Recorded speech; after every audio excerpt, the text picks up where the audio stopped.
con el magíster Cristian Damián González. Él es máster en migración e interculturalidad y analista de todo el tema de relaciones internacionales en el campo de la migración. La idea de este conversatorio pues nace primero por la necesidad de interconectarnos entre comunidades que estamos en el campo y que tratamos temas y que vivimos el tema de la migración. Cristian es de origen argentino, pero vive y conoce la realidad de Europa y de las comunidades locales de Europa y de varias partes del mundo. Y él ha recorrido y pues nos va a compartir todas esas experiencias de cómo es el entorno local y global y cómo se conectan las comunidades con todo el ambiente político y cómo también son sus impactos. Además, Cristian también es artista plástico, es curador. Él próximamente tendrá, uno de los motivos que viene a Nueva York es a presentar su galería, su obra de pintura en el Consulado General de Argentina aquí en Nueva York, y pues ya nos dará a conocer cómo está todo ese proceso de la presentación. Así que además de compartir toda esa experiencia del tema cultural migratorio a nivel global, también él nos trae uno de sus libros, el segundo libro, que se llama Más allá del tiempo. Y él dice que el arte es una herramienta poderosa para documentar, interpretar y conjuntar realidades y que toquen temas que están en boga y en la actualidad, como las guerras y las devastaciones. Por ejemplo, en todos sus análisis topa el tema de los conflictos, Ucrania, Rusia y la escalada de la violencia, lo que está sucediendo a nivel global entre Palestina e Israel. Además, él plantea que el arte sirve como una mirada crítica y de poder a través del arte encontrar todo ese entorno cultural y sobre todo el elemento de la paz. En medio de todo lo que tú haces, lo que hace Cristian, es también llamar, ¿no?, a ese conjunto de elementos a construir la paz y esa interconectividad entre las comunidades. Así que esta es una corta presentación, ya iré poco a poco compartiendo sus experiencias, pero la idea de esta tarde es eso, ¿no? También agradecer a los presentes aquí. Por ejemplo, tenemos aquí a nuestro querido Edgar Elarte, de la comunidad migrante de Guatemala, es de Migrantes por Guatemala. También agradecer a nuestro compañero comunicador Víctor Lago, gracias por la presencia, a nuestra compañera Ligia también Murillo, que también hace medios, a nuestro compañero Antonio Arizaga, él es el vicepresidente de la Alianza Internacional de Migrantes, y por supuesto a nuestro compañero Marco Alcocer, él es prácticamente el que nos colabora, porque este es un trabajo colaborativo realmente, porque no estaríamos en capacidad primero de costearnos todo este espacio, pero él ha sido una gran persona haciendo parte de este proceso. Y tenemos a la compañera también de World to Art, de nuestra compañera Carol Chacón. Ella recién estuvo en Argentina, por supuesto, haciendo todo también con el proyecto del arte cromático, ¿no? Todo una exposición que hicieron allá. Y también aquí tenemos a nuestros compañeros Luis Ortiz de Diascom, y también Frank, también de, siempre me olvido tu... Amas 3. Entonces también es de plata más arquitecto, y por eso nos puso todo un diseño aquí también para ver el entorno más escénicamente bien. Así que gracias Marco una vez más por permitirnos estar aquí y ser parte de esto. Quizás pueda dirigirnos unas palabras antes de dar paso inmediatamente a nuestro ponente esta tarde. Gracias. Buenas tardes con todos. Un gusto conocerle, Cristian, el Magister Cristian Damián González, nuestros compañeros periodistas, nuestros compañeros de la Alianza Internacional y todos ustedes que hoy se han dado aquí cita para escuchar a Cristian acerca de la cultura y migración en un contexto global. Para nosotros es un placer, un orgullo tener a esta clase de gente, a esta clase de personas que prácticamente nos dan a conocer mucho en sí lo que es la cultura y la migración en diferentes partes del mundo. Quienes hacemos el Grupo de Acción Laboral y juntamente con Ginarte, les damos la bienvenida a este conversatorio que es muy interesante para nosotros y para toda la gente que estamos aquí. Espero que la gente se conecte en las redes sociales porque las estamos transmitiendo directo en la página del Grupo Acción Laboral. Bienvenidos a todos y que este conversatorio sea muy interesante y muy llamativo y muy educativo. Gracias. Muchísimas gracias, Marco. Bueno, y con esta palabra de bienvenida, gracias, Marco, una vez más, y a todos ustedes. Damos paso a nuestro invitado de esta tarde. Bienvenida a Nueva York, Cristian. Pues te dejamos con el micrófono. Bueno, muchas gracias a todos nuevamente por venir. Para mí es un placer realmente estar aquí. Es una región de Nueva York que no conocía, así que agradezco a Gustavo puntualmente por la propuesta, porque fue una iniciativa que surgió desde ustedes hacia mí. Siempre estoy muy dispuesto a compartir el conocimiento en el cual me he formado, pero que también me atraviesa, como le compartía a la colega periodista. Yo soy un inmigrante también, nací en Argentina, pero actualmente vivo en Suiza, un país que es muy diferente a Argentina y también muy diferente a Estados Unidos. Entonces la propuesta del día de hoy son todos especialistas, todos están atravesados por la migración. Es probable que mucho del conocimiento que inicialmente compartan ustedes ya lo sepan, pero nunca está de más reforzarlo, renovarlo y recordarlo para que podamos establecer una conversación. Son libres de interrumpirme en cualquier momento. Voy a tratar de ser muy breve, simplemente para dar paso a la propuesta, de alguna manera, que tiene este conversatorio, que es ofrecer herramientas para la vida del migrante.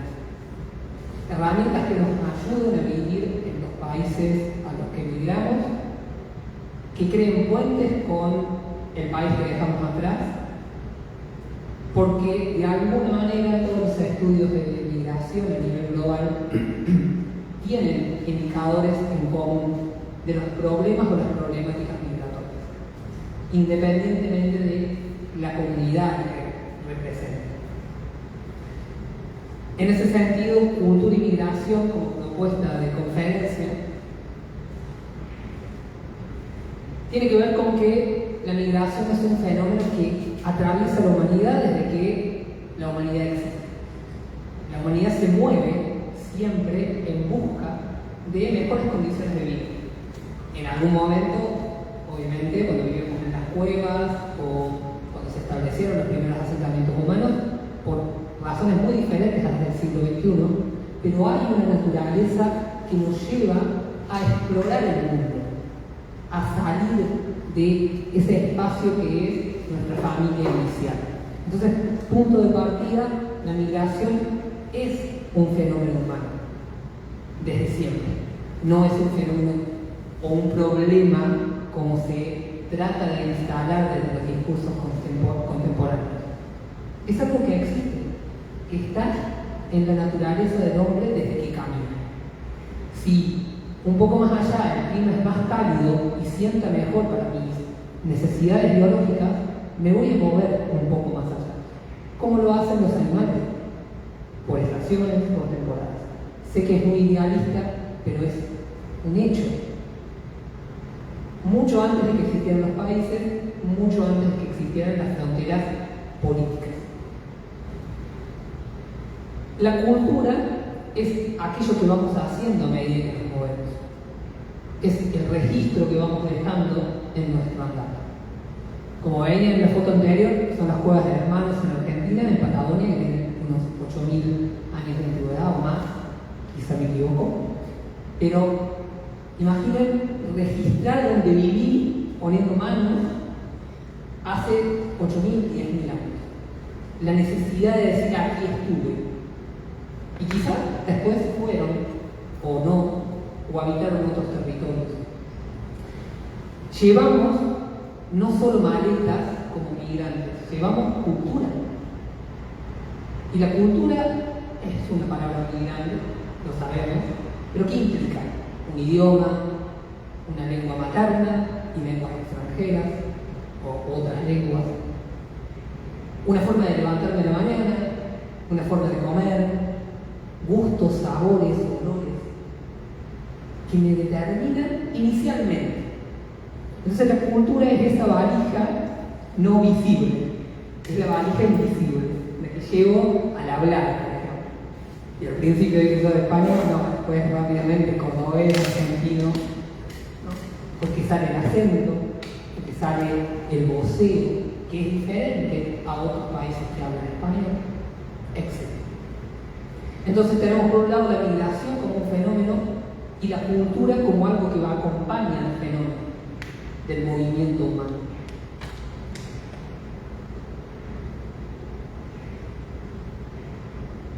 Históricamente la migración fue un puente, es un puente. Conecta, permite el comercio internacional, permite que cosas que otros países, otras comunidades han descubierto y que favorecen la vida del hombre, fluyan. Ese puente es la cultura, ese puente son las lenguas, ese puente son el arte, el conocimiento. Paradójicamente, en algunos momentos de la historia de la humanidad, la migración es motivada. Necesitamos personas para habitar el territorio y actualmente, claro, la tierra se ha poblado y las fronteras se han ampliado. Lo que antes era una invitación de muchos países a personas a habitar el territorio, hoy se ha vuelto un tema de conflicto o que genera tensiones con las comunidades locales. Eso es un conocimiento teórico que el migrante en general necesita saber. Uno puede decir, bueno, pero lo intuyo. Pero una cosa es intuir que va a haber un problema al llegar y otra cosa es saber que va a haber un problema al llegar. Porque en esa valija que es la cultura, yo puedo prepararme y puedo formarme y puedo recibir conocimiento que luego me ayude en esa cultura nueva a la que voy a llegar.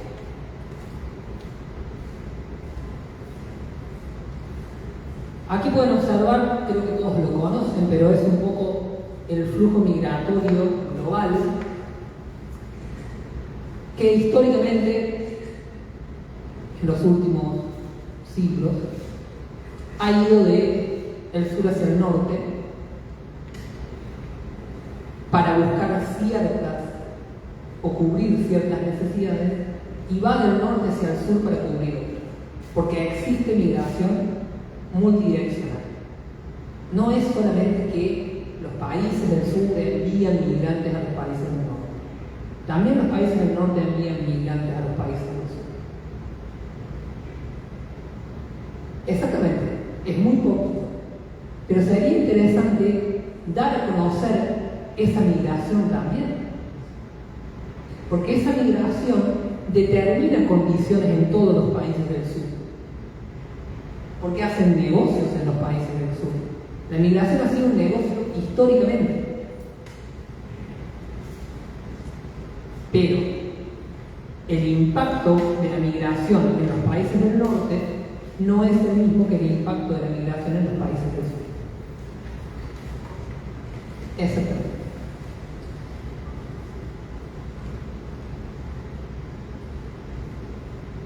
Transformación cultural a través de la movilidad humana. Y ese es el gran desafío de la gobernanza global. ¿Cómo integramos a culturas tan diversas?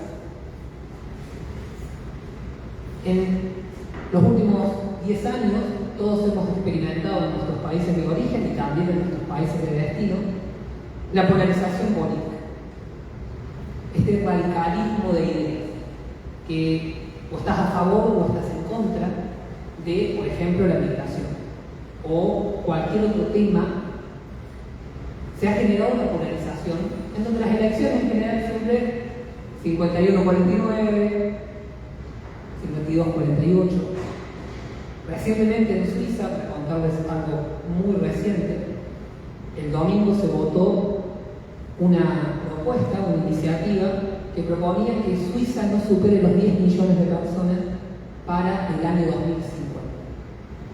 En este momento Suiza tiene 9.500.000 habitantes. Con lo cual, eso implicaba, en el caso de ganar la propuesta, toda una burocracia de modificación de leyes laborales, de pensiones, etcétera, etcétera. La votación salió aproximadamente 54-46 a favor de que no se apliquen, es decir, la negativa a la propuesta. Pero fue la primera vez en la historia reciente de los países que se propuso que un país tenga un techo de habitantes, un tope de habitantes. Y eso es por lo menos preocupante para quienes nos movemos en el mundo de las relaciones internacionales y la migración. Porque determinar la cantidad de personas que pueden habitar un territorio es básicamente volver al territorio privado. Y a partir de ahí, condiciones y trabar la libre circulación de las personas en ciertos niveles que en la actualidad todavía no se están implementando. Porque es un desafío la gobernanza global, porque las personas nos movemos. Nos movemos. O porque algo está ocurriendo en el lugar donde vivimos y necesitamos movernos. Y eso se encuentra con un trilema, esto es muy teórico, pero que a los fines educativos, como planteó nuestro amigo recién, es interesante saber por qué la migración se vuelve un problema con el paso de la contemporaneidad y esta división de más de 200 países que tiene el mundo. Se vuelve un problema ¿por qué? Porque hay un teórico estadounidense, se llama Roderick, que planteó un trilema. Se los presento muy rápidamente, esto forma parte de mi tesis de grado. Existen tres funciones básicas de los estados soberanos democráticos: soberanía nacional, política democrática e hiperglobalización. Básicamente los países buscan esas tres cosas actualmente: ser abiertos al mundo, pero con un límite que debe controlar, y con una política democrática que le permita a sus ciudadanos votar. Pero Roderick dice, no se puede tener las tres cosas al mismo tiempo. Tenés que elegir una de las dos. Ese es un trilema. Ese es el dilema. En este caso es trilema porque son de las tres necesitas dos. Si extrapolas eso a la cuestión migratoria, no podés tener migración, derechos humanos y seguridad nacional al mismo tiempo. ¿Por qué? Porque son incompatibles las tres. Entonces, las reglas del juego, las leyes de los países, tienen que elegir entre esos tres tópicos. Si abro mucho las fronteras, libres fronteras, puedo tener un afluente de personas multitudinaria y no poder regular la comida, el alimento, el trabajo, etcétera, etcétera. ¿Cómo hago para controlarlo? Necesito gobernanza, seguridad nacional, securitización, militarización, más frontera. Pero si pongo más frontera y bloqueo la migración, probablemente viole los derechos humanos. Y esto lo hemos visto en muchas partes del mundo. Porque a mayor militarización de la frontera, cuando la persona llega a la frontera se encuentra con el ejército, con barreras, con vallas. Resolver este dilema es parte del desafío que tenemos como trabajadores de cuestión migratoria, de las relaciones internacionales, porque el migrante se va a encontrar con securitización, se va a encontrar con policía, se va a encontrar con militares. Ese realismo es duro de aceptar, porque uno espera que nos abran las puertas, porque venimos con buenas intenciones. En general, y por favor contraríenme, los migrantes somos trabajadores, ¿o no? La comunidad que ustedes representan, ¿trabaja? ¿Desde qué hora hasta qué hora? Por favor, es una pregunta, pueden... 18 horas. 16 horas por 15 años. Doble turno. Esa es la realidad del migrante real. El migrante trae trabajo, trae voluntad, trae esfuerzo. Pero es tratado por igual por las fuerzas de seguridad, porque hay un número que no se puede pasar, porque hay una cantidad que no se puede permitir, y ya da igual tus capacidades, etcétera, etcétera. No quiero ser muy negativo, solamente estaba poniendo en contexto la situación actual. Mis docentes del máster en la Universidad de Castilla-La Mancha, en España, lo cito porque son realmente personas muy formadas en el campo, Daniel Buraski y Aguilar Ibáñez, María. Ellos tienen todo un trabajo muy interesante sobre la integración migratoria y plantean a grandes rasgos, muy general, que hay 3 categorías para que el migrante se inserte a la comunidad que llega, a la sociedad que llega, y por lo común tiene intenciones de que el migrante esté controlado, pero no solo desde el punto de vista de la securitización que planteaba antes, sino desde el punto de vista cultural y desde el punto de vista de la identidad, y de que el migrante no logre desarrollarse plenamente en esa sociedad a la que habla, como por ejemplo trabajar 16 horas por día. No es normal. Es súper. Exactamente. Siempre ha sido normal. Normalizamos. Esto, lo digo muy rápido, también es muy teórico, pero es tipos de asimilación subalterna. ¿Qué significa? Esta perspectiva exige que los grupos minoritarios o personas migrantes abandonen su propia cultura para adoptar por completo las normas y costumbres de la sociedad de acogida, manteniéndolos al mismo tiempo en una posición social subordinada o de desventaja. Otra forma, racismo cultural. También entendido como culturalismo etnocéntrico, es un modelo basado en prejuicios donde se construyen categorías rígidas y esencialistas sobre el otro. En lugar de basarse en la biología, la discriminación se justifica a través de diferencias culturales presentes como insuperables. Y la estética intercultural, que plantea una valoración superficial y folclórica puramente cosmética de la diversidad. Esto es, qué lindo, son diferentes, nos incorporamos con algún evento multicultural, pero no vas a ocupar un lugar de poder en la sociedad de acogida.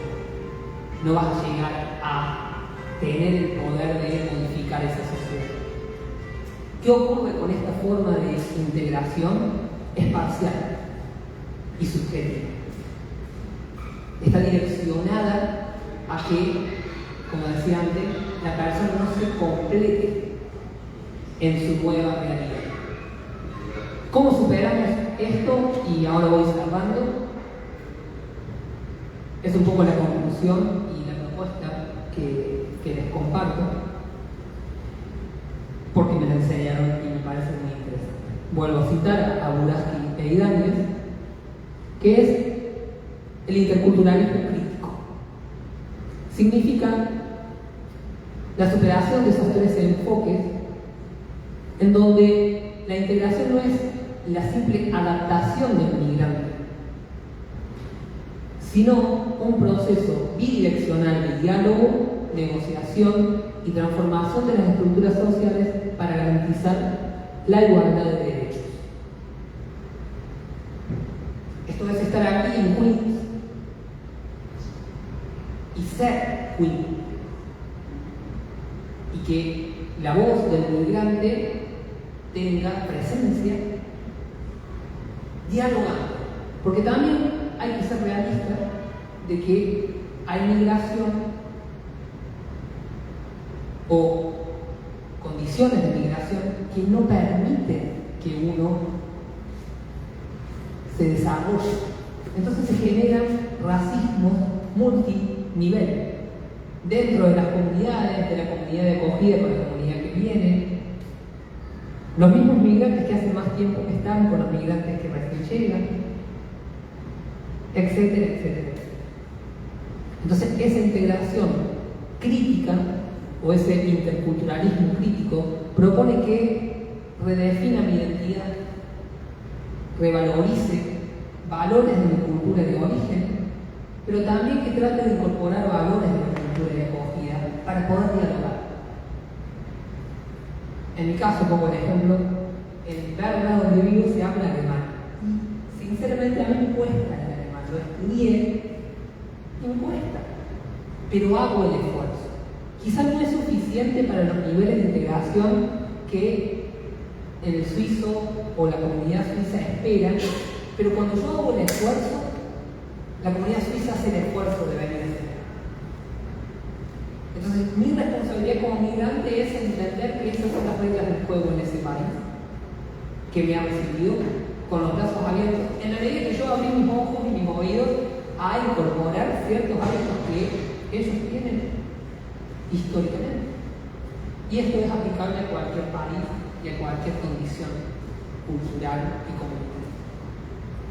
Para cerrar, la reflexión es que los desafíos globales básicamente vienen siendo los mismos desde hace muchos años. El racismo es un problema, la guerra es un problema, lo sabemos, pero aparecen disrupciones como la tecnológica, que va a plantear serios problemas para las comunidades migrantes y a las comunidades más vulnerables de la sociedad. Y, como decía, la polarización social y política es un problema que ha generado guerras. Entonces, favorecer la creación de puentes, de diálogo, por más que no pensemos lo mismo, por más que creamos que nuestras ideas se chocan, las ideas pueden chocarse, pero crear nuevas ideas, dialogar y tratar de encontrar soluciones comunes. La migración nos recuerda que la cultura no es una herencia estática, sino un proceso vivo y en evolución. Las culturas crecen a través de encuentros, intercambios y el continuo desplazamiento de personas más allá de las fronteras. Un dato que es un número, pero que es importante. A la fecha hay aproximadamente 305 millones de personas que viven fuera de su país de origen. Es básicamente la población de Estados Unidos, o por ahí. Ese número, que probablemente todos nosotros representamos una unidad de ese número, sigue creciendo año a año, porque la naturaleza del ser humano es moverse, porque la vida se mueve. A medida que las sociedades se vuelven más interconectadas, la capacidad de interactuar de manera constructiva con la diversidad cultural cobrará una importancia creciente. En este sentido, la migración no es solo una historia de desplazamiento, es una historia de creatividad humana, de adaptación y de la capacidad perdurable de las culturas para evolucionar sin dejar de preservar la memoria de sus orígenes. Y como prometimos al principio, esta era la parte académica. Para cerrar les comparto un pequeño poema del libro que hoy les presento. Porque la poesía para mí y el arte es importante. Es importante para expresar mucho de lo que los migrantes sentimos. Y la poesía es un canal, la literatura es un canal, el arte es un canal, que probablemente puede decir cosas políticamente incorrectas, puede ser más crítico, porque es arte, porque ahí quien reina es la libertad. Obviamente podemos corromper nuestro arte, podemos amoldarnos, pero idealmente hablando, el arte es un espacio de libertad. Como veíamos esas manos al principio de la conferencia. Simplemente es un poema que se titula A mi tierra.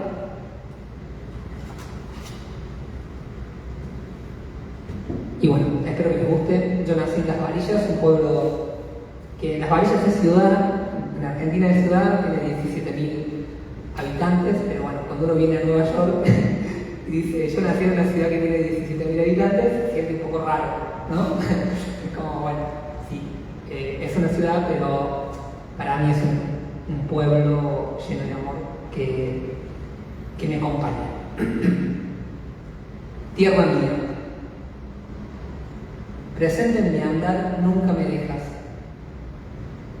Acento inconfundible que juega con oídos extraños. El grito de mamá llama a comer. Los vecinos listos para el buen chisme. Y añoro al alba. Recuerdo tu atardecer. Busco tu abrazo en tierras lejanas. Cada día los años pasan. Finalmente te encuentro en el sabor del mate recién cebado. Tú y yo, tierra mía, conversamos en silencio. Muchas gracias.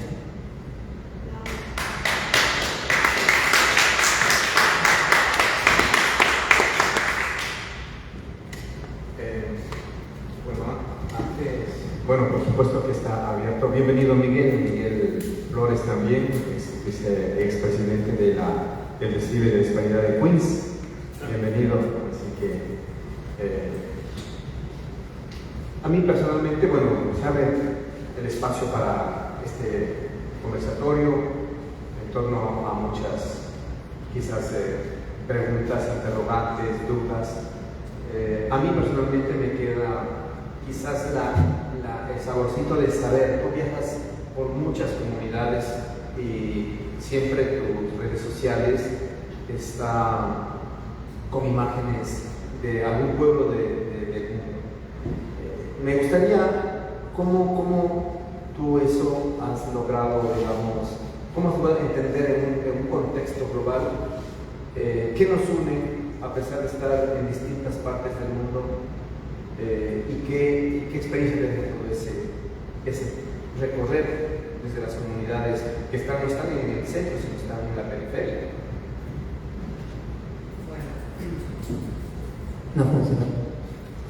Para ponerlos en contexto, para quien no recién llega o no tiene conocimiento, he viajado por aproximadamente 70 países en los últimos años de mi vida. He tenido la suerte, o he trabajado mucho, dependiendo del ojo que lo mire. Y cuando uno trasciende la frontera de lo conocido, tiene que estar abierto. Creo que la clave es la apertura a escuchar, a ver, a contemplar, a observar esas culturas que son diferentes quizá en muchos aspectos, pero siguen siendo humanas. Y cuando uno está en un contexto de vulnerabilidad, porque puede ser realmente lo diferente de ese entorno, porque sos el extranjero, hay muchos apodos para el extranjero en todas partes del mundo, ya lo saben, y ese primer impacto que es el encuentro con el otro, depende de ambos.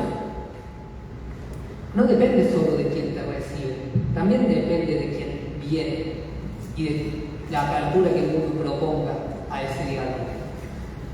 Voy a contar una anécdota como para ejemplificarlo. En el 2025 me invitaron a hacer una exhibición en China, en la ciudad de Xi'an. Para quien ubique, en la ciudad de Xi'an están los guerreros de terracota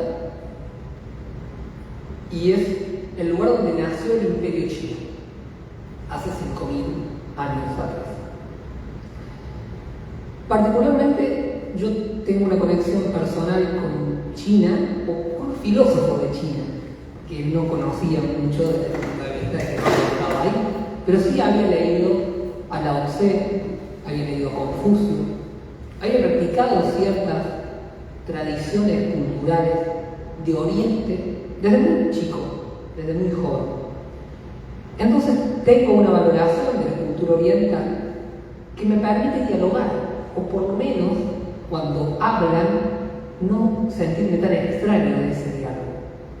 Lo paradójico que ocurrió que cuando presenté el proyecto, que era parte, se llama Más allá del tiempo el proyecto, porque tenía pinturas, una galería de realidad virtual y las obras, me propusieron, junto con una colega, traducir los libros al chino, o una parte de los poemas al chino.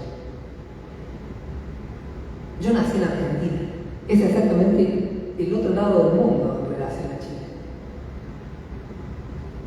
Y sin embargo, cuando se tradujeron los poemas y los leyeron en China, expertos, recuerdo el decano de la Universidad de Tecnología y Diseño, o Arquitectura y Diseño de Xi'an, ellos se pusieron a disposición mía y me recibieron y invitaron a mucha gente y movieron para que la exhibición sea exitosa o saliera bien. Porque yo tenía un poema al lado C en mi libro. Y Lao Tse nació a unos kilómetros de Xi'an, es un referente cultural de esa región y de China, obviamente, ¿no? Todos sabemos quién es Lao Tse. Pero creo que ahí está la clave, de que uno puede focalizarse en lo negativo de la otra cultura o puede buscar el punto en común, lo que me une con esa cultura. Y en particular, en ese caso, era cierta visión de la paz, de cómo llegar a la paz personal, a la paz social, a la paz global, desde una concepción filosófica muy diferente a la occidental y naturalmente muy diferente a la de mi lugar de origen.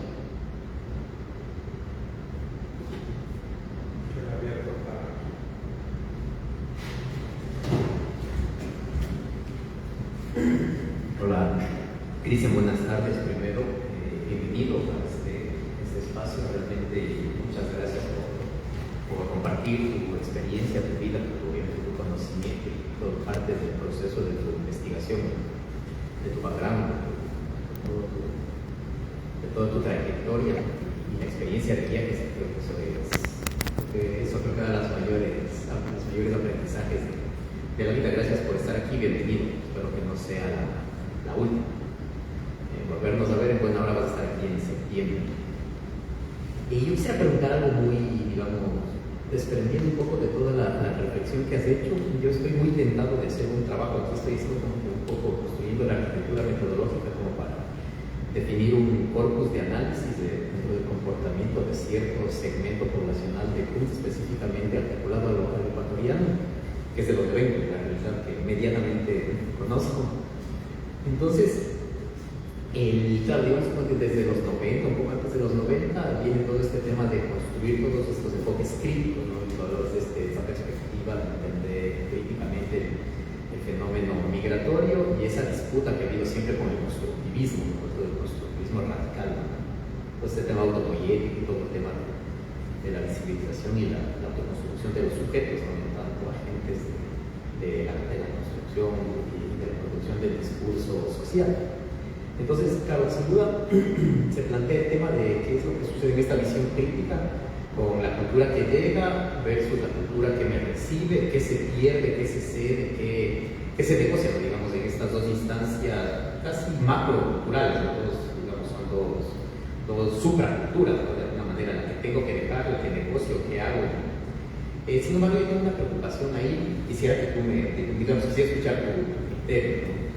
Y claro, lo que se ha observado de estas visiones críticas es cómo se pierde o cómo recuperar ahí la reflexión, que es más o menos lo que yo estoy planteando en este trazado, para no caer, digamos, me gustó mucho lo que decías ahí, cómo estas culturas se representan o estas culturas se ven en ese plano folclórico de fiestas, bailes, y claro, la cultura se ve reducida al evento, a la espectacularización. y se anula por completo la matriz cultural, ¿verdad? Entonces, aquí tenemos desfiles, tenemos fiestas, tenemos todo, y la cultura se queda en ese plano folclórico, y bien decía de ahí, ¿no? Lo exótico de la cultura, las plumas, el colorido.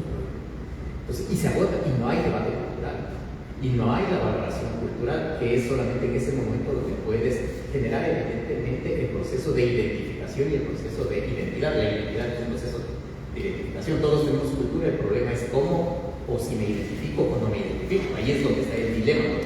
De acuerdo con lo que tú planteabas, ¿no? Ahí está el dilema. Todos la tenemos, pero yo no quiero identificarme, entonces me quiero parecer más al de acá que al de allá. Y ahí nace un problema. ¿Cómo se invisibiliza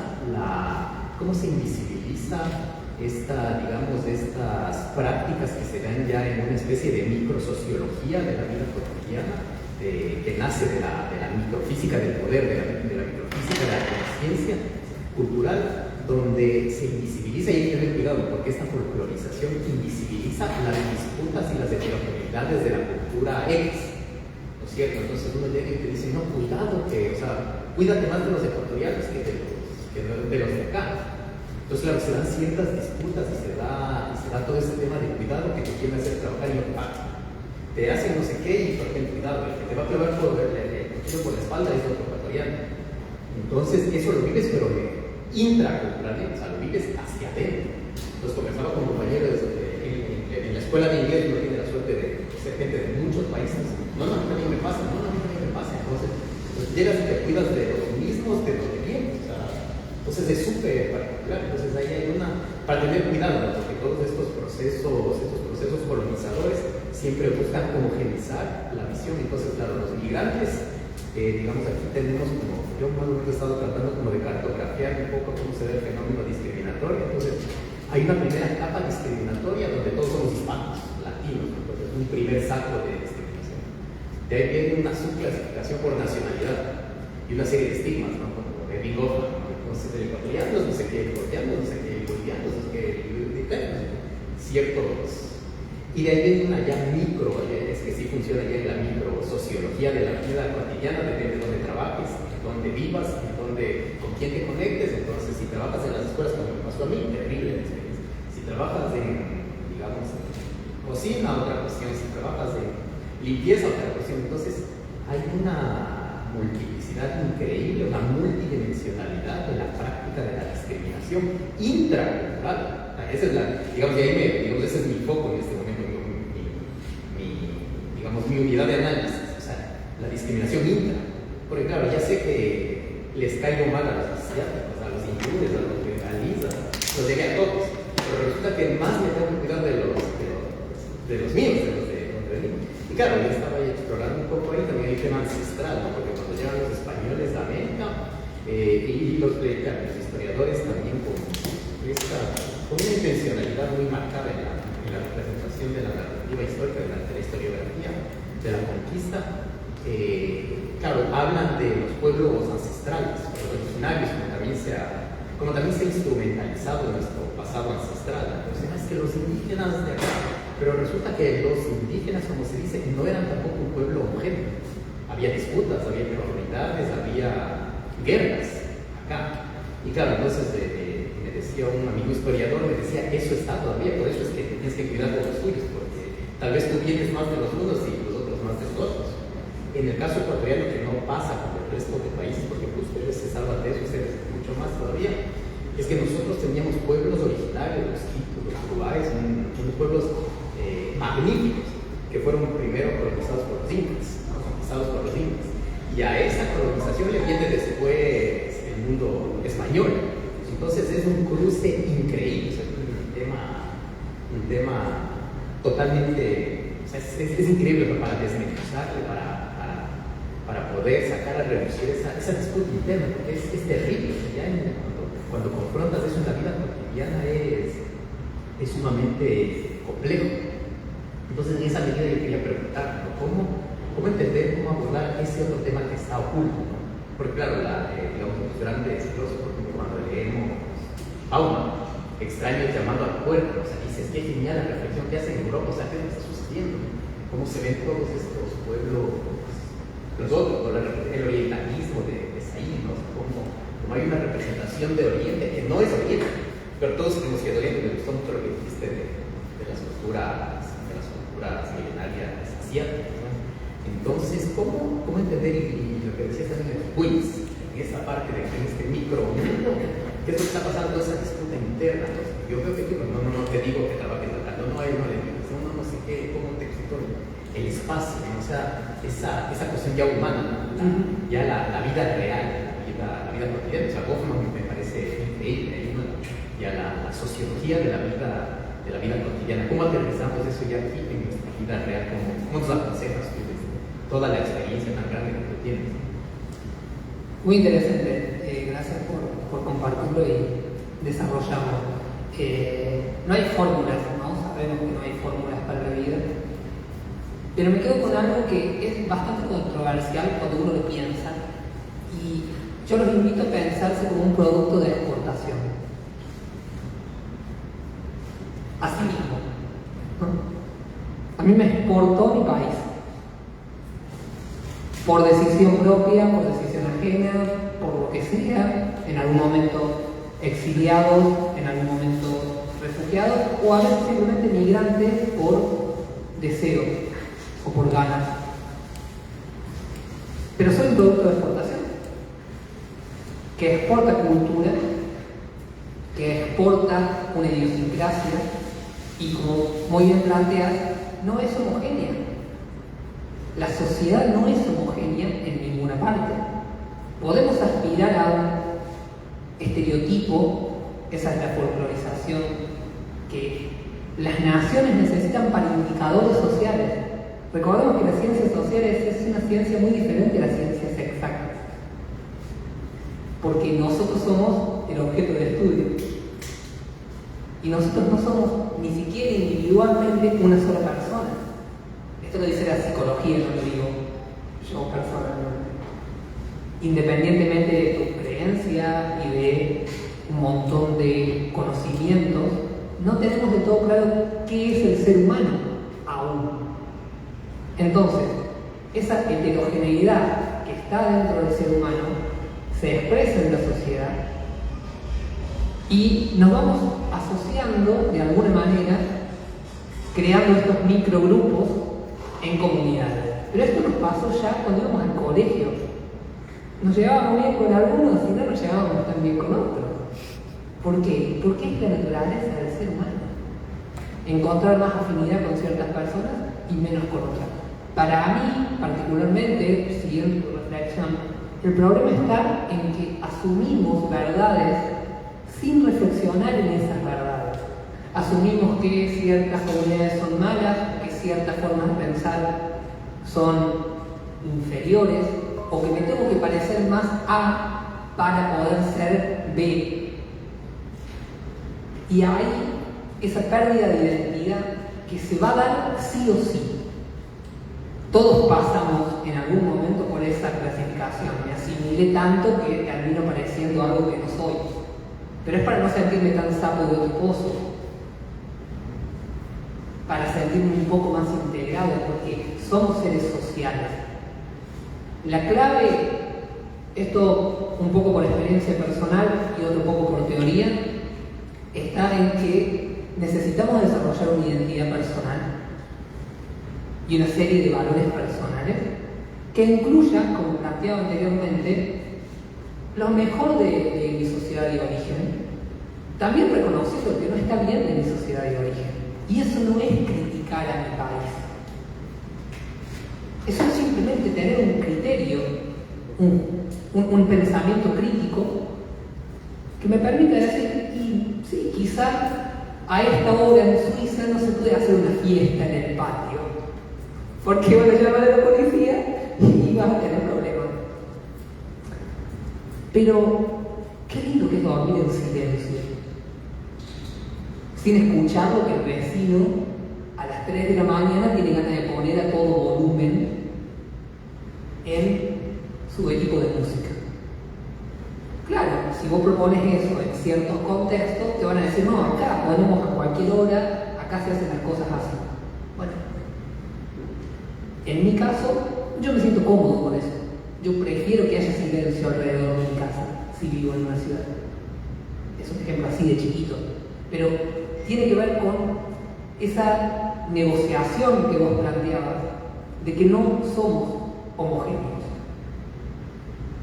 como sociedad, como comunidad, y poder reconocer esa identidad en relación a los que son más parecidos a mí, por valores, por cultura y por historia, de aquellos que no son tan parecidos a mí, pero no como una confrontación. Estamos en época del mundial, ¿no? Y esta confrontación es deportiva. Es deportiva, es un juego. Pero trasciende a veces el juego porque lo vemos como una enemistad. Porque ya la realidad del juego pasa a ser una enemistad cultural. Y eso pasa dentro de las sociedades también. En Ecuador, Guatemala, Argentina. Entonces, ver la diferencia o la diversidad, personalmente creo que es el primer paso.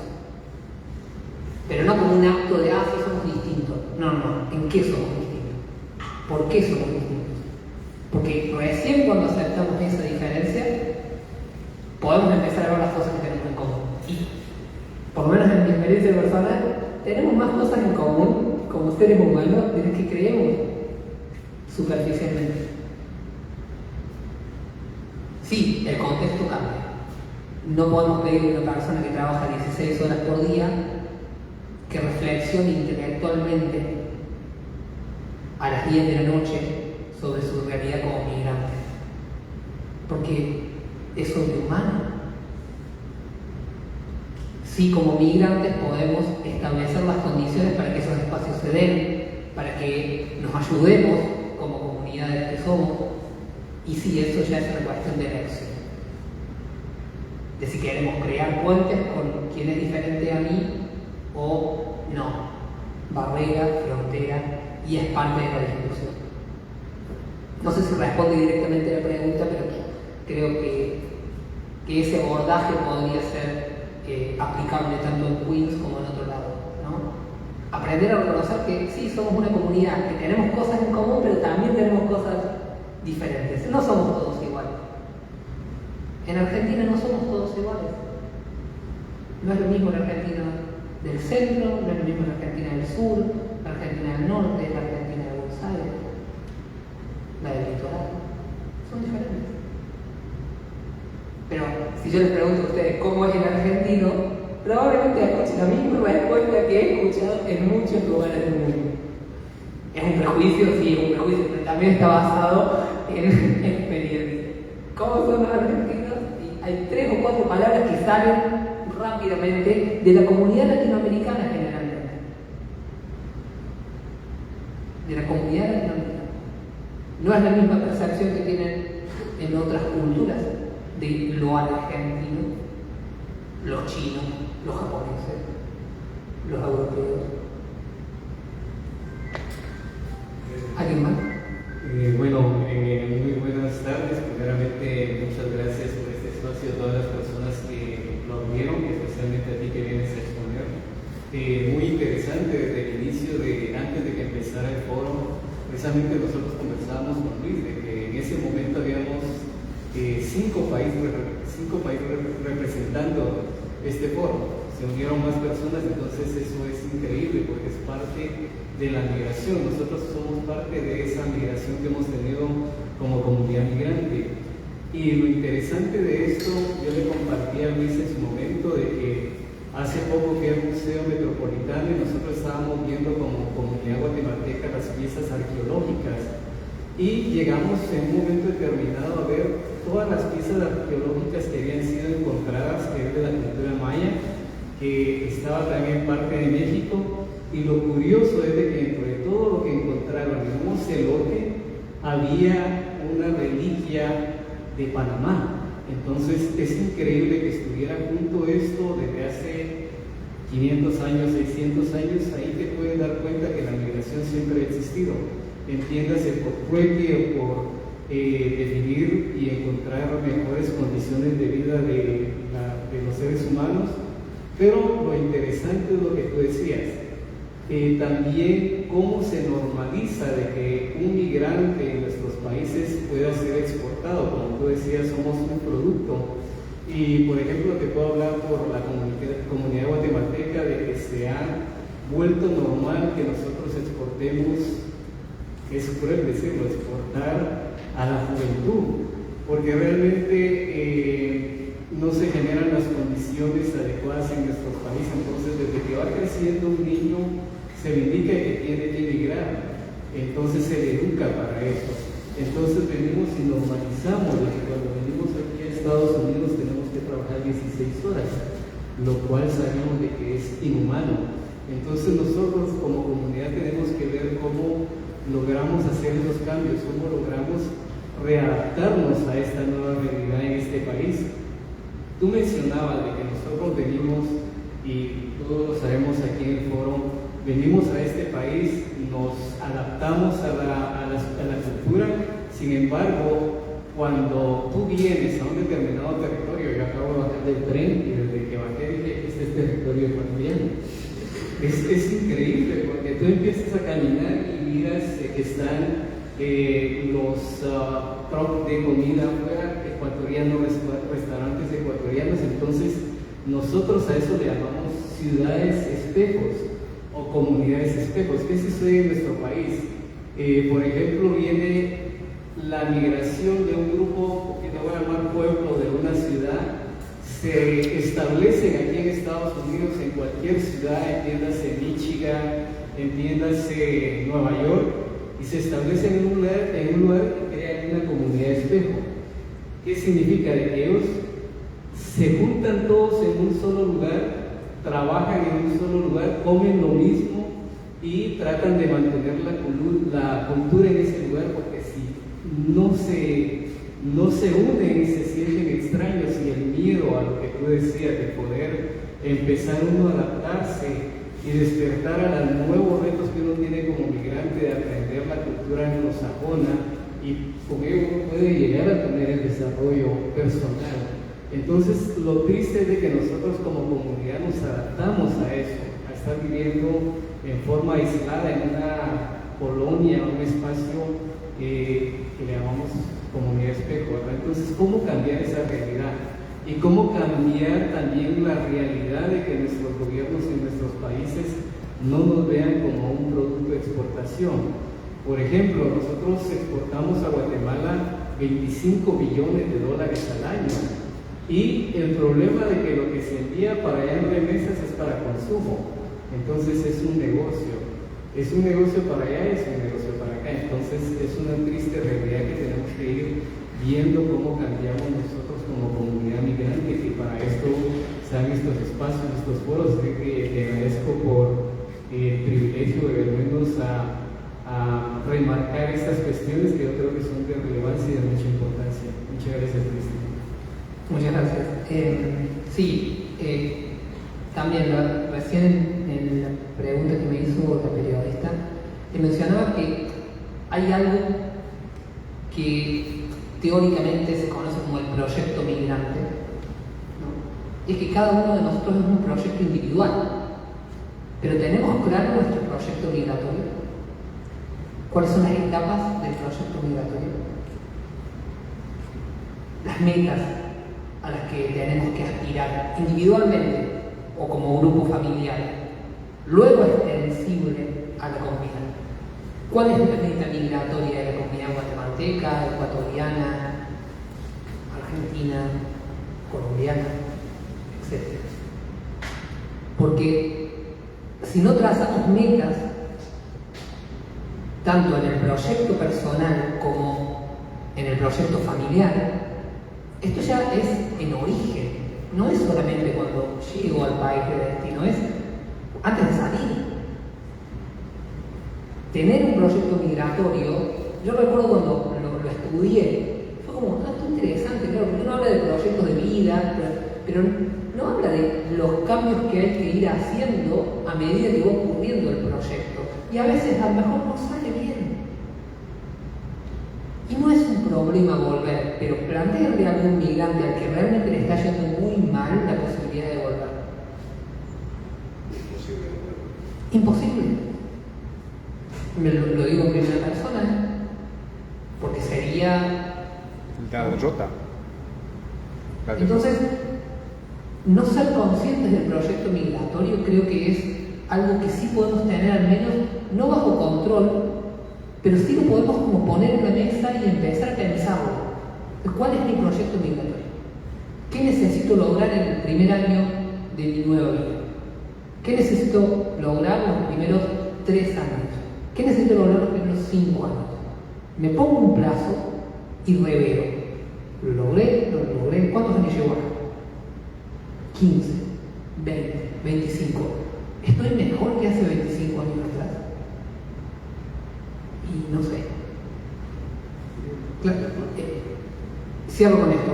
Entonces, pensar que hay un condicionante externo que determina, porque claro, la sociedad de destino tiene ya asignado roles para todos los migrantes. Pero, ¿cuál es mi rol? Porque puedo inicialmente arrancar ahí. Bueno, sí, es lo que me toca, digo, hasta que... Pero si yo me formo, si yo me esfuerzo, si yo hago un desarrollo, ¿por qué no puedo ir creciendo también dentro de esa comunidad nueva? Bueno, depende del proyecto personal y del proyecto comunitario, o quién me ayude a que ese proyecto se desarrolle. Sí. Yo creo que, pasado lo que tú dices, la inmigración que viene desafortunadamente de nuestros países no viene con una educación sobre lo que podemos crear metas. Venimos de personas que nuestros políticos en nuestros países nos han marginado y somos prácticamente el grupo donde que no tengo la oportunidad de vivir dentro de mi propia sociedad. Entonces emigramos a buscar los países ricos, donde vamos a buscar algo. Y lo que sucede cuando llegamos acá es que buscamos el ejemplo del migrante que ya llega. Entonces, si vamos a poner ejemplo el ecuatoriano, cocina o restaurante. O sea, eso es lo que viene y eso es lo que ha llegado a tener un grupo ecuatoriano, por ejemplo, grande. Pero el otro problema que yo veo como comunidad dentro de un grupo aquí, por ejemplo, Queens, habemos 190 lenguas hablando, o un poco más, ¿ok?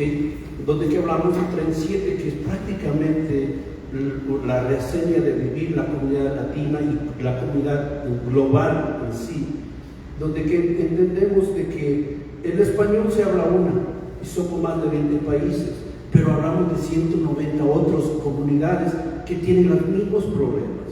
Entonces hablamos de un Queens pequeño que es dueño prácticamente de la globalización en general.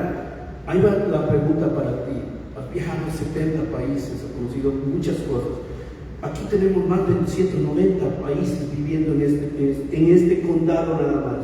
¿Qué tú crees que se puede hacer para mejorar como comunidad dentro de este condado que es Queens? Creo que utilizaste la palabra que es la palabra clave, la educación, ¿no? Esto es un espacio de alguna forma de educación, no que yo esté educando, sino que nos estamos culturizando juntos, intercambiando ideas, y ese reconocimiento de la educación que tengo es lo que me permite crear cosas nuevas. Si logro ver la potencialidad, lo que muchas veces diferencia a sociedades que funcionan de sociedades que no funcionan, vamos a ponerlo en esos términos, es la capacidad de visión, es la capacidad de ver y trascender el primer obstáculo, el segundo obstáculo, el tercer obstáculo por el inmediatismo de la necesidad. Porque claro, si tengo que comer, no tengo tiempo para pensar en el largo plazo, y eso es lógico y no es la criminalización o volver más vulnerable a quien ya es vulnerable por su condición de migrante de un país extranjero, etcétera, etcétera. No obstante, educarme y la educación en sí es algo que tengo que anhelar, que tengo que querer. Venimos quizá con cierto nivel de formación, pero no se termina Nunca se termina la educación, pero eso es una forma de pensar. Eso es una forma de pensar. Seguramente ustedes sabrán, y probablemente haya indicadores de que probablemente las personas que hablen inglés tengan más oportunidades que las que no hablen inglés, ¿verdad? Y hoy en día, con las aplicaciones de inteligencia artificial, con la cantidad de herramientas que tenemos a disposición para estudiar, ¿qué porcentaje de la población migrante sigue estudiando? Pero en casa, no digo que vayas a la universidad si no te da el tiempo o que no. Es ese apetito por el conocimiento en sí mismo. Porque el conocimiento es el que me va a abrir la puerta. No el gobernante de turno o la política social de turno. Obviamente, educar cuesta un esfuerzo, como cuesta un esfuerzo trabajar. Y para mí, sinceramente, creo que la clave es la educación. Lo ha sido siempre y creo que lo seguirá siendo. Educarse en el sentido de educarse para la vida real, no solo teóricamente, ¿no? El desarrollo de capacidades. Veremos si en el futuro serán capacidades técnicas o qué tipo de capacidades vamos a necesitar los seres humanos en el planeta, pero esa educación creo que sí partimos desde donde digamos, hasta donde llegamos en nuestro país de origen, y está en nosotros luego adquirir nuevos hábitos y nuevos conocimientos para desarrollarnos mejor.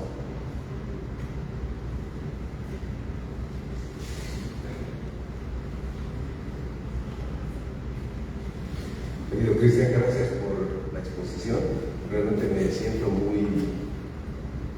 muy conflictuado por todo lo que hemos escuchado ahora, pero es cierto. Alguien decía, cuando alguien va a algún lado, o cuando alguien migra, o cuando alguien se traslada a un lado, lleva todo lo que tiene y todo lo que conoce. Y cuando hablamos de términos culturales, también hablamos está muy ligado al término de culto, ¿verdad? Hacemos culto de lo que nosotros somos y lo llevamos donde vamos y hacemos lo que sabemos, ¿verdad? Creo que este es parte del proceso también de reconocer de dónde venimos y para qué vamos, ¿no? Pero hay una situación que me gustaría y tú lo has expresado en algún momento, el sentido de identidad en este proceso de migración. ¿Será que todos asumimos la migración? ¿Nos identificamos con el cambio? ¿O nos transformamos y perdemos lo que hemos dejado? Creo que esa es una barrera, una perspectiva diferente de la migración, ¿verdad? Es decir, es la visión, porque si cambias de entorno es porque hay una necesidad, pero no solamente la necesidad de subsistencia, es la necesidad de vivencia también. Entonces, si tú cambias la perspectiva, pueden cambiar muchas cosas, pero muchas veces todos queremos seguir viendo las cosas desde el mismo ángulo, pero en otra situación. Y creo que eso conflictúa a la persona en sí. Como dice un ejemplo claro, hay personas que han migrado, que no ha funcionado, pero no quieren volver por el sentimiento de la pérdida, de la derrota. Y no sé hasta cuánto más vale seguir insistiendo en aquello. Y esas limitantes también no te dejan avanzar, formarte. Y como la vida también es progresiva, se van desarrollando familias y vas creciendo con tu familia bajo otro contexto, bajo otra ubicación geográfica y todo aquello. ¿Puedes hablarnos algo sobre lo que tú piensas de la identidad y la cultura en estos procesos migratorios? Algo que no aclaré, pero quiero aclarar. Yo no tengo ni muy remotamente mi vida resuelta como migrante, ¿no? Porque no son conocimientos absolutos ni certezas totales, estamos simplemente compartiendo conocimiento. Y poder hablar de todos estos temas, luego de hacer una maestría en migración e interculturalidad, a mí me permitió ser, por lo menos, primero migrante, primero darme cuenta que era migrante, ¿no? Soy migrante. Decir, pero sí, porque no estás viviendo en tu país de origen. Sí, pero en Suiza, por mi physical role, yo soy, no soy como sapo de otro pozo, vamos a ponerlo en esos términos. No. En un entorno social, yo paso por suizo si no abro la boca y se me escucha de todas ¿no? Entonces eso puede generarte una disonancia, ¿no? Entre decir, sí, pero me trato como si fuera un igual, pero no soy un igual, no vivo la vida igual, no la entiendo igual, no tengo las mismas aspiraciones. Entonces, primero que nada hay esta cuestión de posicionar mi identidad en donde estoy siempre presente, ¿no? ¿Dónde está mi identidad actual? ¿Se refleja con lo que es la sociedad con la que vivo? No, porque por ejemplo ayer jugó Argentina, fui a un bar donde estaba lleno de personas de Argentina y claro, cuando vos escuchás a los argentinos cantar el himno porque están jugando la selección, vos le podés tener mucho odio a Argentina por muchas razones, porque somos arrogantes y tenemos un montón de cosas y qué sé yo, pero que te emociona la emoción, porque vivimos la vida con una pasión que yo a veces extraño en mi vida cotidiana y me creo situaciones para sentir esa pasión innecesarias, pero lo hago porque lo extraño la intensidad afectiva de mi familia, que te caigan a cualquier hora y que te pongas a conversar y que estés 10 horas conversando y al otro día vas al trabajo sin dormir porque la conversación estaba bien. Eso es impensado. Te puede pasar una vez cada tanto, pero no es normal. Entonces, reconocer que soy una persona intensa por origen, intensa en el sentido de que vivo la vida intensamente, es parte de mi identidad personal, que tiene algo de su origen cultural. Entonces, al reconocerla, yo puedo entender por qué con ciertas personas de Suiza puedo compartir ciertas cosas, o con ciertas personas de otras culturas puedo compartir ciertas cosas y otras no. Pero, y creo que estaba en la presentación, la identidad es algo que va mutando. Esto que usted plantea va cambiando, no es fija. Y hay algo de patriotismo en todo esto, y creo que es una palabra también clave, porque el patriotismo es algo que se aprende en la escuela. Y las escuelas, al igual que las fronteras, son una construcción social, son una construcción política. Los colegios, la academia, no es lo mismo lo que aprendes en primaria que lo que aprendes en secundaria, que lo que aprendes en la universidad. Y el pensamiento crítico tampoco se aprende en todas las universidades del mundo. ¿Y qué significa tener pensamiento crítico? Pensar por vos mismo. Todo. No es fácil vivir ahí. Es muy difícil vivir ahí. No sé si alguien se considera libre pensador en esta sala, pero es un término intenso, ¿no? Pero tenemos nuestro propio criterio sobre cada cosa. Lo vamos a dejar como una pregunta abierta, ¿no? No quiero seguir conflictuando, ¿no? Pero hay mucho de filosofía en eso. Y la identidad es algo que a mí me gusta pensar, que también lo mencionaron, como un ciudadano global, pero más que global, como un ciudadano de la Tierra. Porque es lo que somos. Somos una especie que estamos en la Tierra, igual que están las hormigas, igual que están las ballenas, somos una especie en la Tierra. Tenemos la capacidad de hablar y pensar, pero no estamos muy seguros de que el resto de las especies no pueden hacer lo mismo que nosotros. Solo una parte diferente a la naturaleza tenemos. Esa para mí es mi identidad primigenia. Somos seres humanos. A partir de ahí, todo el resto es una construcción social y cultural, que así como se construyó, se puede disolver y reconstruir. Y esa creo que es la invitación que el migrante se propone a sí mismo y no se da cuenta porque nunca se lo preguntó. Yo estoy conflictuado con mi cultura, pero luego cuando me voy a otra cultura, vuelvo a mi cultura porque no estaba tan conflictuado como pensaba. Y para otro me ríe, pero yo me acuerdo de mí mismo en esas situaciones. Sí, hay cosas que amo de Argentina, pero no por la bandera o por Argentina en sí misma, por la cultura. También me gusta la bandera, también me gusta la cultura, pero a mí el mate me da mucho más que una bebida. El mate es otra cosa para mí como argentino. Y por más que yo esté en China, yo tomo mate, voy con mi mate a todos lados y siento de alguna forma orgullo cuando alguien no tiene ni idea qué es eso que tengo en la mano. ¿Cómo siente orgullo la persona que vive en el desierto y anda a camello y le encanta recorrer el oasis? Porque esa es la vida que le gusta. Entonces el estereotipo impide que veamos la profundidad de la identidad. Porque la identidad no es superficial, la identidad es, por eso les compartí en poesía, porque creo que esta poesía refleja mucho más lo que se siente tomar un mate, que yo les cuento, es de una hierba que le pones ahí. No. Cuando yo tomo un mate, yo hablo conmigo mismo, hablo con la tierra que me vio nacer, hablo con mi mamá, con mi papá, con mis abuelos, con mis hermanos, con mi adolescencia. ¿Y cómo vas a construir esa identidad?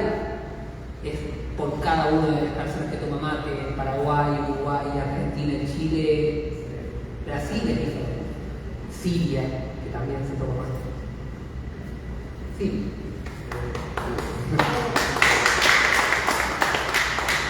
Muchísimas gracias, Cristian. Mi nombre es Carol y pues esta clase magistral de lo que es migración y cultura y lo que se ha puesto aquí, ¿no?, en la palestra, lo que usted acabó de decir, caballero, sobre educar a nuestra gente para migrar.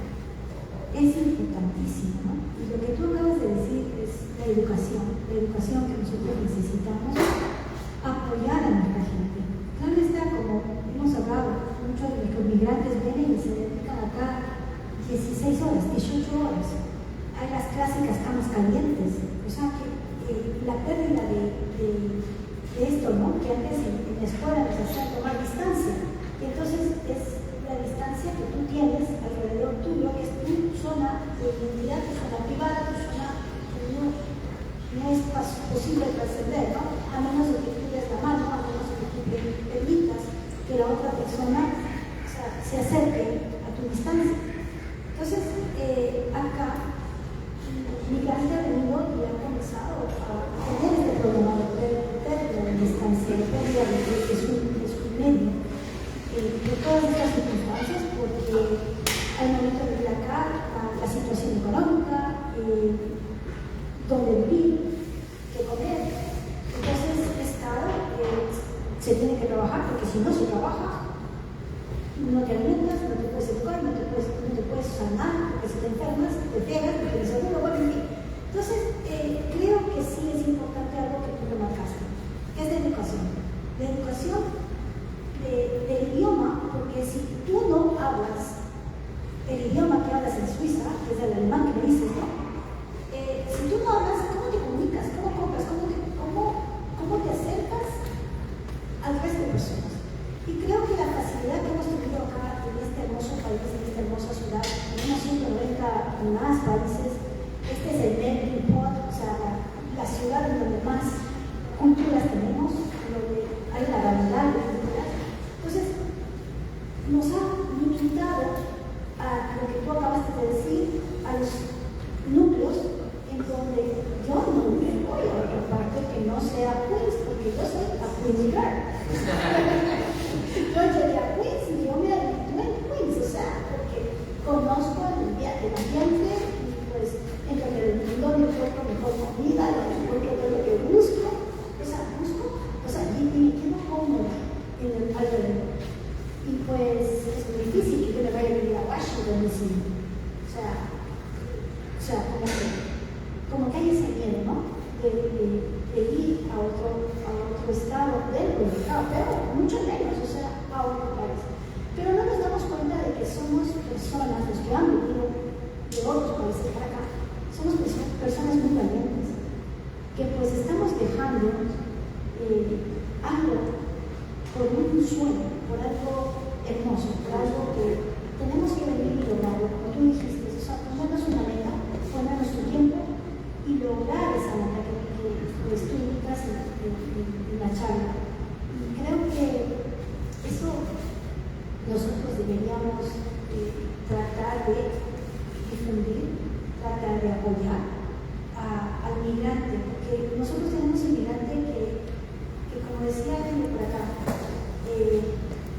ha llegado acá, ha pasado acá, y como tú dices, han pasado 10, 20, 30 años y no tenemos documentos, no tenemos una casa, no tenemos, o sea, hay muchas personas que están viviendo aquí en 16 horas diarias y se piensan que no hay una oportunidad, que lo que tienen que hacer es seguir haciendo eso y no se arreglen otro plano. Entonces, ¿cómo nosotros podríamos ayudar a esas personas que sabemos todos los conflictos, pero que tampoco, o sea, cuando tú vienes de este país, tú tienes que ser responsable de estar en este país, aprender a este país. O sea, yo añoro, claro, o sea, me crié en Ecuador, me crié en Quito y añoro mi país. O sea, yo conozco Ecuador, casi todo el Ecuador. Y añoro mi fruta, añoro mi pescado, añoro mis playas, añoro mis montañas, añoro mis ríos. O sea, claro, sueño, o sea, añoro mis, como tú decías, ¿no? El caminar por el bosque. Algo que aquí tal vez es diferente. Pero tengo que aprender a amar y respetar lo que tengo en este país, lo que tengo en esta ciudad, los parques que tenemos aquí, y cuidarlos, o sea. Entonces.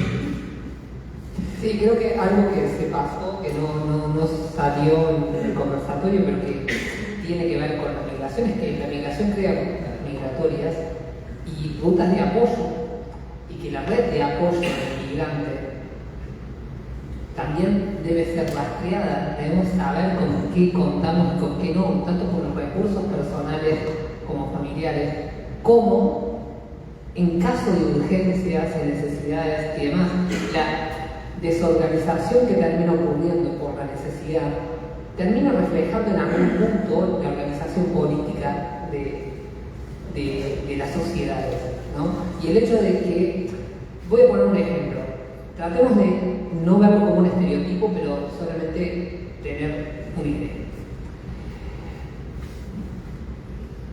Y perdón que cite a China, pero necesito citarlo, porque ustedes saben que China tiene barrios chinos en prácticamente todo el mundo.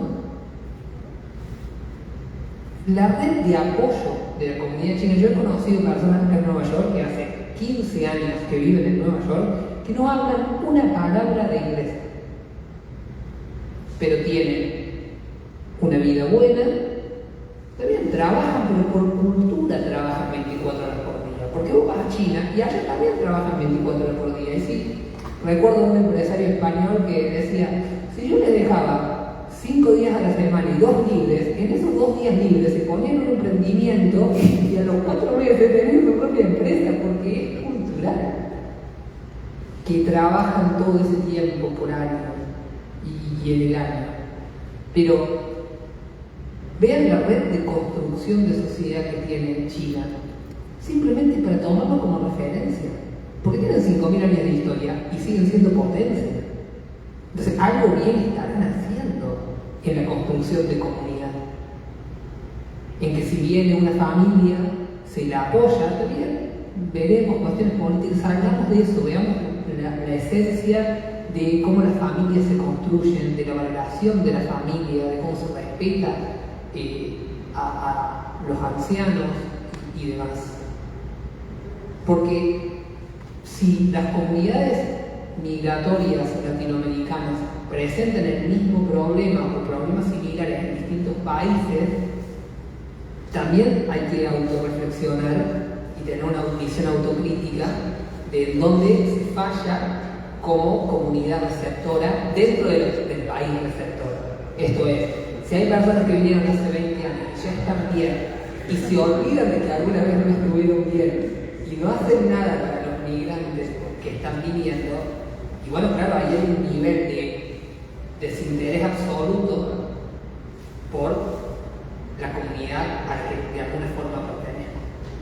Entonces sí hay una responsabilidad, pero no solo con mí y con mi familia, sino también con esa red de apoyo que me ha permitido mejor desarrollarme en los primeros momentos cuando llego a ese país.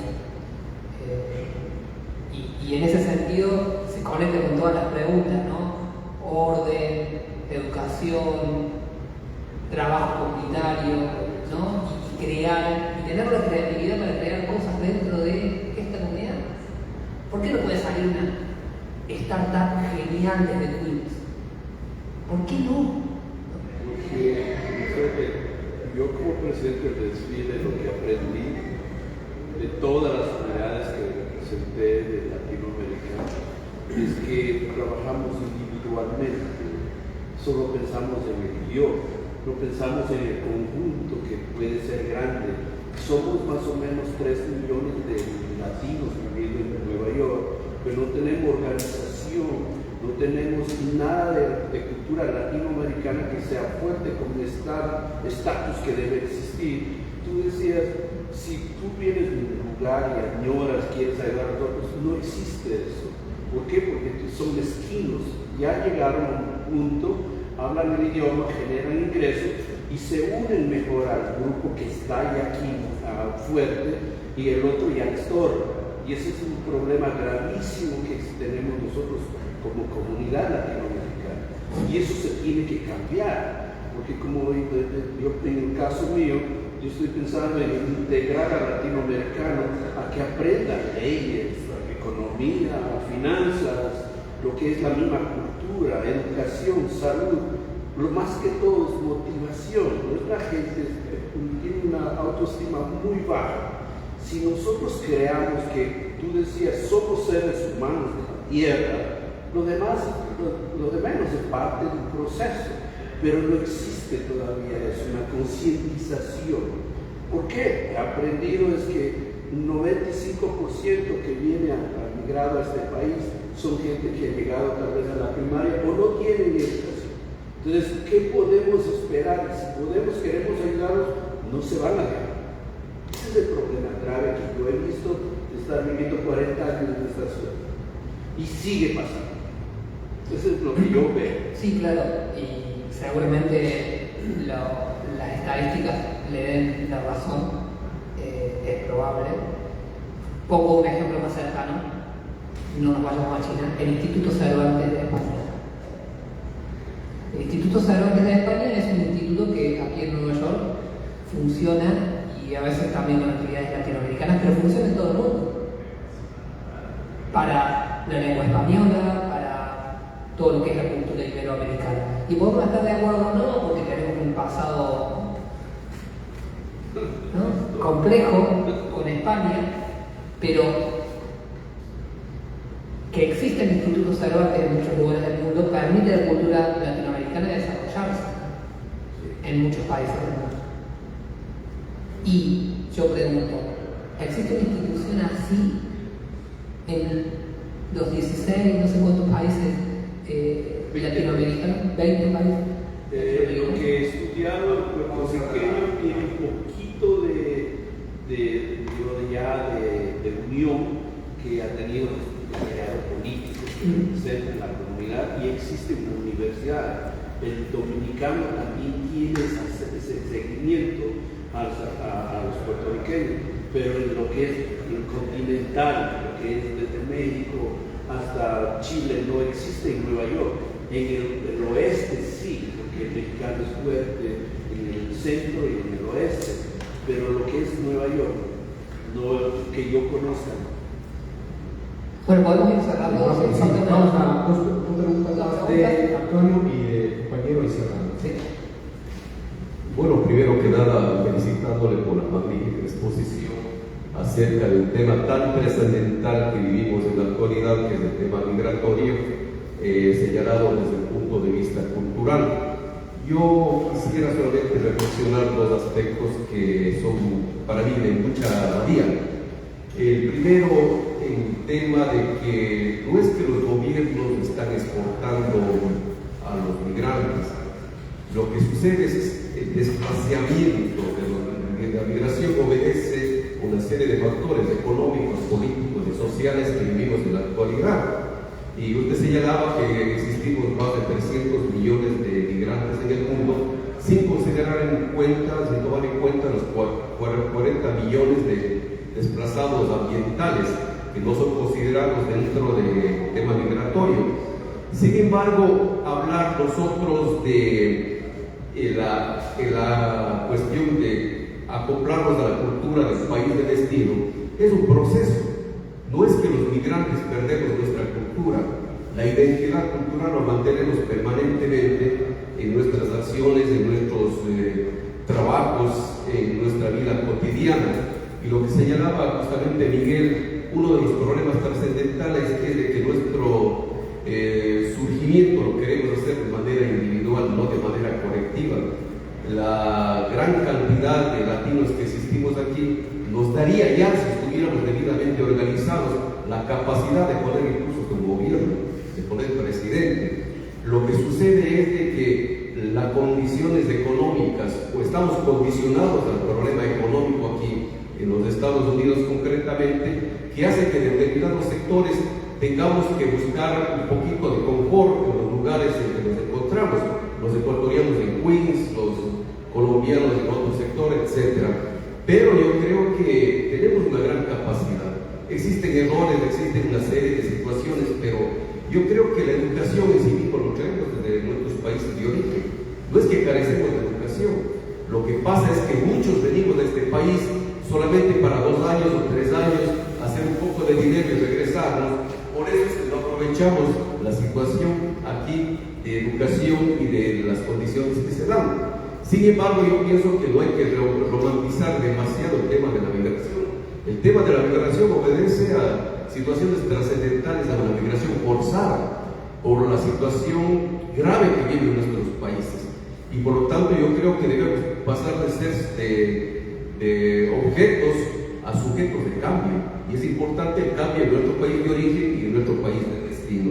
Finalmente, yo pienso de que este tipo de conversaciones nos conlleva justamente a buscar mecanismos, a buscar salidas que nos permita avanzar como comunidad, como latinos y como seres humanos. Nada más, gracias. Muchas gracias. La última vamos con Víctor de Latinos en Nueva York. Voy a ser muy puntual, Cristo. Dentro de tus estudios de maestría de inmigración, ¿has analizado o has visto el enfoque cómo manejar la calidad de vida que genera esta migración? Por ejemplo, aquí en Queens, antes tú podías salir de madrugada acá a caminar, darte una vuelta, pero ahora ya no. ¿Qué ha pasado? ¿Por qué? Porque la calidad de vida muchas veces que trae la migración genera esta mala calidad de vida. ¿Por qué? ¿Qué pasa? Hay robos en la noche, en el día, en pleno día te roban la correspondencia. Antes, cosas que antes no había, no pasaban, ¿no? La prostitución antes, digamos, era un poco más por debajo de la mesa, ahora es más visible a cualquier hora del día, incluso frente a las escuelas. ¿Cómo manejar eso? Bueno, es muy puntual. Y en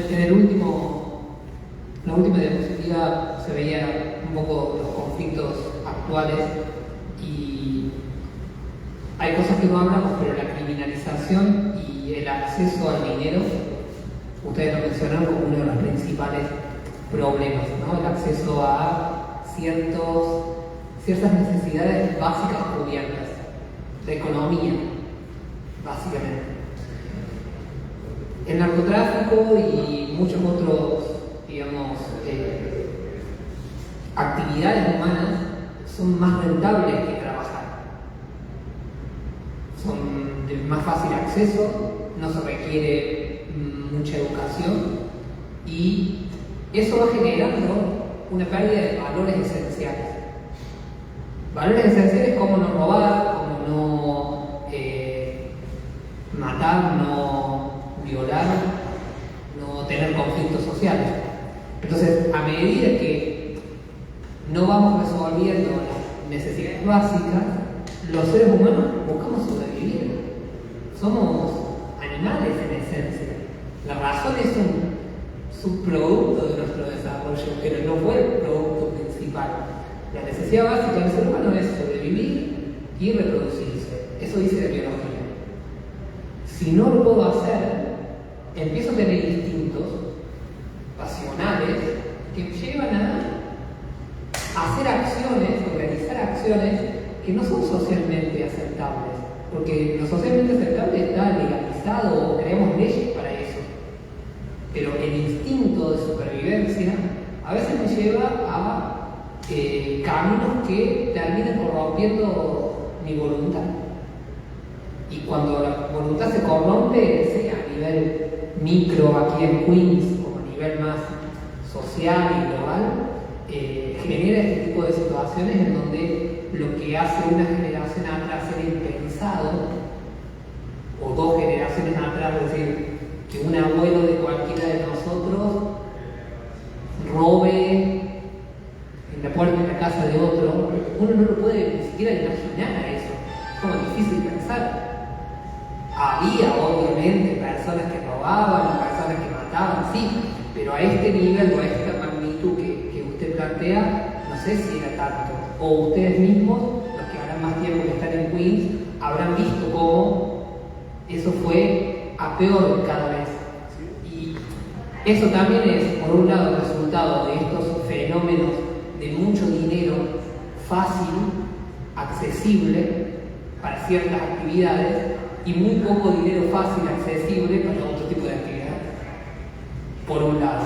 Y por el otro lado, las redes sociales y el fenómeno de la tecnología, que hay que empezar a ser conscientes, creo que ya lo somos, pero que hay que poner sobre la mesa cómo esta inmediatez de los resultados del like, del me gusta, de lo aspiracional que tienen las redes sociales, sobre todo en ciudades como Nueva York, que estás viendo todo el tiempo gente exitosa, haciendo cosas exitosas, y aspirás a eso, y aspirás ya a eso. Por lo menos para mi generación, millennial, a nosotros nos decían que teníamos que tener como mínimo un título universitario, que teníamos que tener buenas notas en el colegio, que teníamos que estudiar, que nos teníamos que esforzar, y que después de trabajar, quizá conseguías algo. No estaba asegurado, pero quizá después de hacer todo eso, seguramente los que sean de otra generación de la mía, para ustedes habría sido el doble, ¿no? Tenían más en la lista, porque en mi caso yo tuve todas mis necesidades cubiertas, una familia trabajadora, no pasé grandes necesidades, entonces pude estudiar habiendo comido en mi casa. No sé si dice bien habiendo, a veces meto alguna palabra. Pero claro, cuando se va perdiendo eso y no tenés la comida, y no tenés la seguridad social, y no tenés el cobijo familiar, los jóvenes hoy tienen acceso a mucha información que antes no teníamos. A mucha información. A mucha información. En general. En general, Internet es toda la información disponible del conocimiento humano de los últimos miles de años. Entonces, creo que va un poco por ahí. La educación hoy es multidimensional. Hoy ya no educa solamente el docente en el aula, el papá y la mamá en la casa. Hoy la educación entra por el teléfono que tenemos en el bolsillo y por los algoritmos que si le diste 10 likes a una publicación te va a parecer que esa es la realidad. Entonces, esa es la información que estamos comiendo. Y eso altera y modifica nuestros valores de ser. Creo que va un poco por ahí la realidad. Muchísimas gracias y agradecerle a Cristian por compartir su experiencia, así como de cada uno de ustedes en distintas modalidades, temáticas y experiencias, digamos, desde del término fronteras, porque las fronteras nos lleva a ver todo este entramado social, político, cultural, identitario, donde ahora estamos radicando como inmigrantes, y también nos lleva a la reflexión, a reflexionar, ¿no? O sea, cuál es nuestro aporte también acá, cómo vamos a situarnos como migrantes en ese tejido social de reconstrucción permanente, porque esa es una reconstrucción permanente donde estemos, ¿no? Pues yo creo que estas iniciativas, y si es que hay más iniciativas en torno a seguir conversando acerca de estas temáticas, como decía Antonio, pues nos fortalece. De alguna forma esto también nos hace vernos hacia nosotros mismos, hacia adentro, para como comunidades poder en algún momento establecer algo más amplio.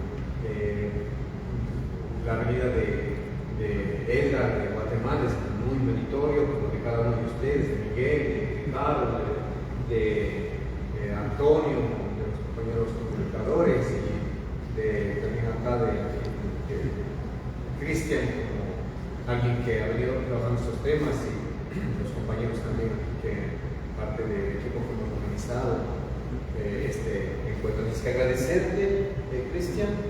Bueno, vamos a estar pendientes de tus actividades, y los que no han venido, pues acérquense. Es meritorio un poquito dejar, como decíamos, ese espacio cómodo a veces, y tratar de encontrarnos para vernos, para encontrarnos y conversar de estas problemáticas, y también darnos hacia nosotros mismos y proyectarnos. Es que muchísimas gracias a cada uno, y pues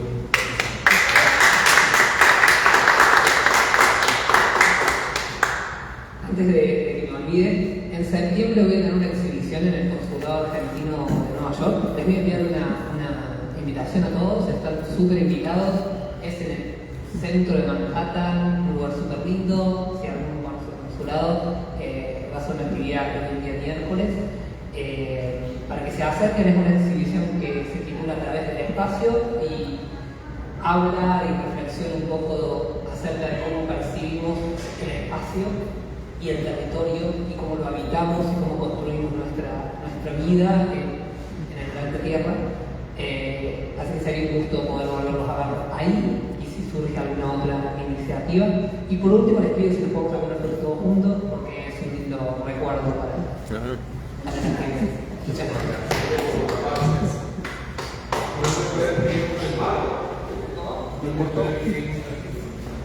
Sí, ¿no? Sí, se puede comprar.